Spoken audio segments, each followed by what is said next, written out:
reaction is also a chemical process which causes the marble to change reality. Any kind of spray, the Stillwell pad grade is number 0 for marble. For granite, you might want to use something a little more coarse, like number 1 or number 2. With the steel wool pad, basically spray the crystallizer on the floor, the V2 on the floor, and buff over the area. Marble will actually begin to have a high reflection.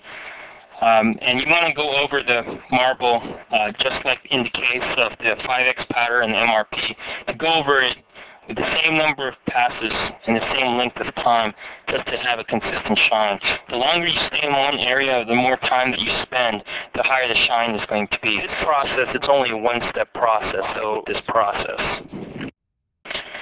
So to begin the process, you want to use MRP. MRP is a cream-like substance. You can spoon it out of the bucket and just put a small floor. You are not going to need any diamond pads or any other types of pads. Just a natural hair pad will be fine. Once that is complete, you want to put the machine over the pad to hold the pad, and then you'll start the process. This is also a wet process. Even though MRP is a cream-based solution, you want to add water to it to make sure that the floor is constantly wet, so that you can get the chemical reaction to take place.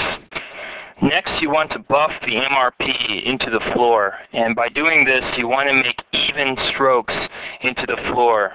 Just like in diamond grinding process, you want to spend the same amount of time on every area of the floor. Don't spend too much time on one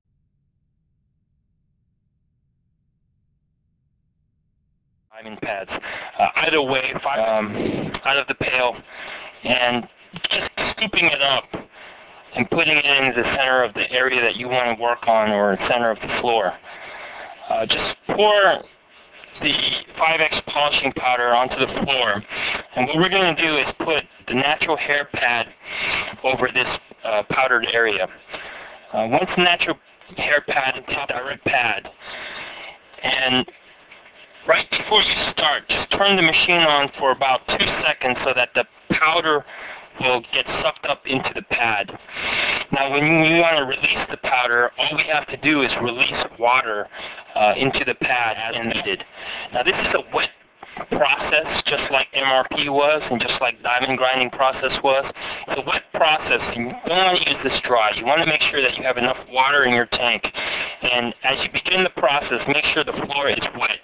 You release the water in the tank, and as you release the water, continue to buff over the area where you want to make the polish or the shine.